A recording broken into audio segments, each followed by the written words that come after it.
2020 පියවර පෙරේ 10 වෙනි කැටලුව ත්‍රිකෝණමිතිය. හරි. කෙටි ප්‍රශ්නේ. ඒතර මේ ගානේ කියනවා මේ cos වර්ග θ ධන sin වර්ග θ සමාන 1යිලු. හරි ඒක අපි දන්න ඕනේ කොහොම මූලික සරසාමනේ පළවෙනි සරසාමේ ත්‍රිකෝණමිතිය කරන පළවෙනිම සරසාමේ. හරි cos වර්ග θ ධන sin වර්ග θ 1යි. සරසාමයේ භාවිතේ sec වර්ග θ සමාන 1 ධන tan වර්ග θ බව පෙන්වන්න කියලා කියනවා. ඕක පාවිච්චි කරලා sec වර්ග θ සමානයි 1 ධන tan වර්ග θ කියලා ඔප්පු කරන්න කියලා කියනවා. ඒක දැන් ඊටාම ලේසි ගානක් හරි. දැන් මොකද්ද කරන්න ඕනේ? sec කියන්නේ මොකද්ද? 1යට cos නේ. හරි.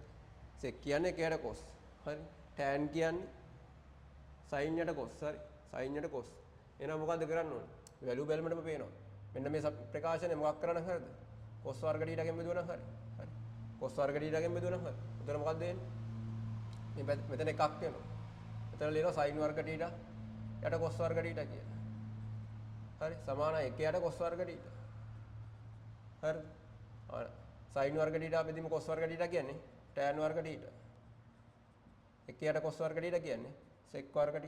හරි. ඕකනේ සාධනය කරන්න තියෙන්නේ. හරි. හරි තාම ලේසි එක. හරි. ඊට පස්සේ බව සාධනය කරන්න කියලා කියනවා. sec θ ධන tan θ 4 බෙදීම 3යි කියලා දීලා තියෙනවා. හරිද? බලමු. sec θ ධන tan θ 4 බෙදීම 3යි කියලා දීලා තියෙනවා. බව දී ඇත. හරි. බව දී ඇත. හරි. බව දී ඇත. sec θ ඍණ tan θ. හරි. sec θ ධන tan θ දීලා තියෙනවා. sec θ ඍණ tan θ 3 බෙදීම 4යි කියලා ඔප්පු කරන්න කියලා. දැන් මෙතන තියෙන්නේ ධන එක්කන 4 බෙදීම 3යි. මේ දෙන්නගේ අන්තරය 3 බෙදීම 4යි කියලා ඔප්පු කරන්න කියලා කියනවා නේ. බව අපෝහණය කරන්න. අපෝහණය කරන්න කියලා කියන්නේ. අපෝහණය කරද්දි මොකද්ද වෙන්නේ? අර කලින් ගත්ත මේ සාධනයෙන් හදන්න ඕනේ. ඒ කියන්නේ මෙයාගෙන් හදන්න ඕනේ. හරිද? දැන් බාන්න ඔයාලට මෙතන මේ sec θ ධන tan θ දීලා තියෙනවා. sec θ ඍණ tan θ අහනවා. හරිද? ඒක නිකන් x ධන y දීලා x ඍණ y අහනවා වගේ වැඩක්. හරිද? x ධන y දීලා තියෙනවා. x ඍණ y අහනවා වගේ වැඩක්. හරි. එහෙනම් ඔයාලට පේන්න ඕනේ මෙතන මේ මොකක්ද තියෙන්නේ? මේ දෙන ගුණ කරොත් මොකක් හැදෙනවද? වර්ග දෙකක අන්තරයක් හැදෙනවා. x වර්ගය ඍණ y වර්ගය වගේ එකක් හැදෙනවා. හරිද? බලන්න එහෙම එකක් මෙතන හදන්න පුළුවන්ද කියලා. sec වර්ගයේ ඍණ tan වර්ගය වගේ එකක් හදන්න පුළුවන්ද? පුළුවන්. මෙයා මේ පැත්තට ගෙනිච්චා නම් ඉවරයි. හරිද? එහෙනම් මොකද්ද කරන්නේ? අර ඉහත සාධනේ. ඉහත සාධනෙන් හරි.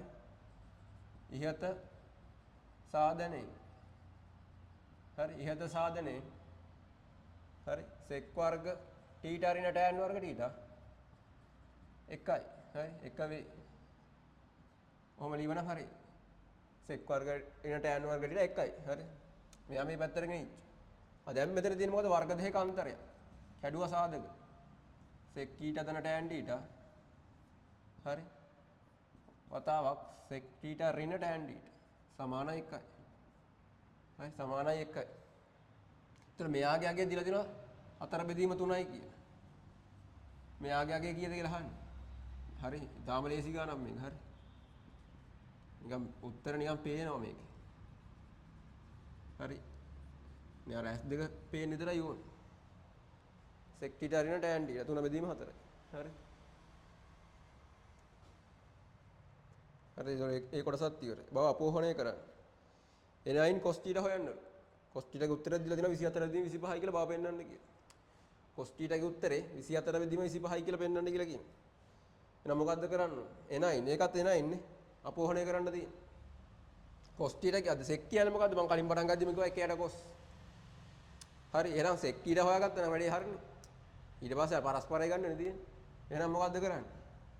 දැන් මෙයාට අපි කියමු අංක 1 සමීකරණය කියලා. මෙයා අංක 1. මෙයාට අංක 2 කිව්වොත් මොකක් වෙනවද? 1යි 2යි එකතු කරොත් ඔයාලට මොකක් පේනවද? පළවෙනි සමීකරණය දෙවෙනි සමීකරණය අඩු කරොත් tan θ කපලා යනවනේ.